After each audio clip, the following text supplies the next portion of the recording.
ആ വിശ്വമണ്ഡപത്തിൽ കണ്ട് അസംഖ്യം ബ്രഹ്മാണ്ടങ്ങളെക്കുറിച്ച് കേട്ടപ്പോൾ നമ്മുടെ മനസ്സിൽ അത്ഭുതം നിറയുന്നുണ്ട്. ഓരോന്നിനും വെവ്വേറെ ദേവന്മാരും ലോകങ്ങളും ഉണ്ടെന്ന് കണ്ട ബ്രഹ്മാവ് ഇനി എങ്ങോട്ടാണ് നീങ്ങിയതെന്ന് 6-ാം ശ്ലോകത്തിലൂടെ സൂതൻ വിവരിക്കുന്നു. 2-ാം അധ്യായം ശ്ലോകം 6 സ്വന്തം ബ്രഹ്മാണ്ടത്തിലേക്കുള്ള പ്രവേശം.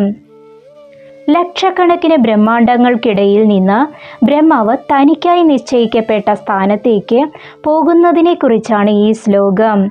നമുക്ക് ശ്ലോകത്തിലേക്ക് കടക്കാം. സംസ്കൃത ശ്ലോകം.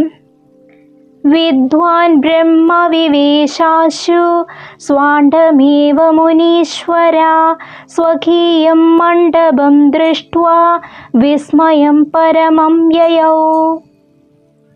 പദാനുപദ അർത്ഥം: വിദ്വാൻ ജ്ഞാനിയായ, ബ്രഹ്മ ബ്രഹ്മാവ്, വിവേശ പ്രവേശിച്ചു, ആശു വേഗത്തിൽ, സ്വാണ്ഡമ് സ്വന്തം മണ്ഡത്തിൽ, അതായത് തൻ്റെ ബ്രഹ്മാണ്ടത്തിൽ, ഏവ തന്നെ, മുനീശ്വര ഹേ മുനീശ്വര, സ്വകീയം തൻ്റെ സ്വന്തമായ, മണ്ഡപമ് മണ്ഡപത്തെ വാസസ്ഥാനത്തെ, ദൃഷ്ട്വാ ദർശിച്ചിട്ട്, വിസ്മയമ് അദ്ഭുതത്തെ, പരമമ് അത്യധികമായ, യയൗ പ്രാപിച്ചു അഥവാ ഉണ്ടായി.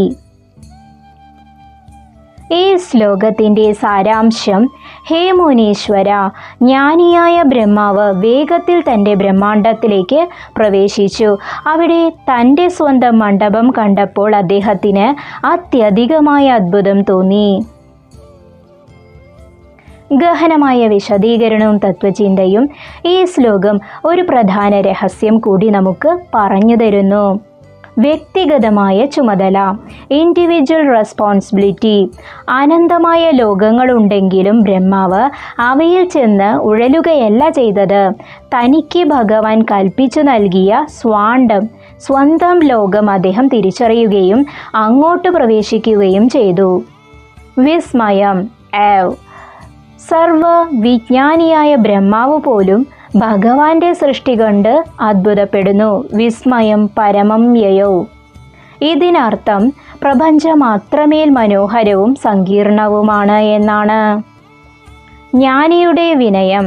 വിദ്വാനായ ബ്രഹ്മാവ് പോലും വിസ്മയപ്പെടുന്നത് യഥാർത്ഥ അറിവ് ഒരാളെ വിനയത്തിലേക്ക് നയിക്കും എന്നതുകൊണ്ടാണ്. പ്രപഞ്ചത്തിൻ്റെ അത്ഭുതങ്ങൾക്ക് മുൻപിൽ ജ്ഞാനി എപ്പോഴും ഒരു കുട്ടിയെ പോലെ ആശ്ചര്യപ്പെടുന്നു. ഗുരുനാഥൻ്റെ ഉപദേശം. വത്സ, ലോകത്ത് ലക്ഷക്കണക്കിന് ആളുകളും അനേകം കർമ്മപഥങ്ങളും ഉണ്ടാകാം. എന്നാൽ നിനക്കായി ഈശ്വരൻ നിശ്ചയിച്ച ഒരു സ്വാണ്ഡം, അതായത് നിന്റെ ധർമ്മം അഥവാ കടമയുണ്ട്. മറ്റുള്ളവരുടെ ജീവിതത്തിലേക്ക് എത്തി നോക്കാതെ നിനക്ക് ലഭിച്ച പദവിയിൽ ശ്രദ്ധ കേന്ദ്രീകരിക്കുക. നിനക്ക് ചുറ്റുമുള്ള ലോകത്തെ സ്നേഹത്തോടും അത്ഭുതത്തോടും കൂടി നോക്കിക്കാണുക. ഓരോ നിമിഷവും ഒരു അത്ഭുതമാണെന്ന് തിരിച്ചറിയുന്നതാണ് ആത്മീയതയുടെ തുടക്കം. തൻ്റെ ബ്രഹ്മാണ്ടത്തിലെത്തിയ ബ്രഹ്മാവ് ഇനി എന്താണ് ചെയ്തത്? 7-ാം ശ്ലോകത്തിൽ ബ്രഹ്മാവ് സൃഷ്ടിക്കായി എങ്ങനെ തയ്യാറെടുത്തു എന്നും അദ്ദേഹം കണ്ട കാഴ്ചകൾ എന്താണെന്നും നമുക്ക് നോക്കാം. പരമാത്മാവായ കൃഷ്ണൻ്റെ ലീലകളും പ്രപഞ്ച സൃഷ്ടിയുടെ രഹസ്യങ്ങളും ഈ പുരാണത്തിലൂടെ നമുക്ക് വരും ദിവസങ്ങളിൽ കൂടുതൽ അറിയാം. ഇന്നത്തെ ഈ ഭാഗം നിങ്ങൾക്ക് ഇഷ്ടമായെങ്കിൽ ഇത് മറ്റുള്ളവരിലേക്കും പങ്കുവയ്ക്കുക. അടുത്ത ശ്ലോകങ്ങളുമായി നമുക്ക് വീണ്ടും കാണാം. നന്ദി, നമസ്കാരം.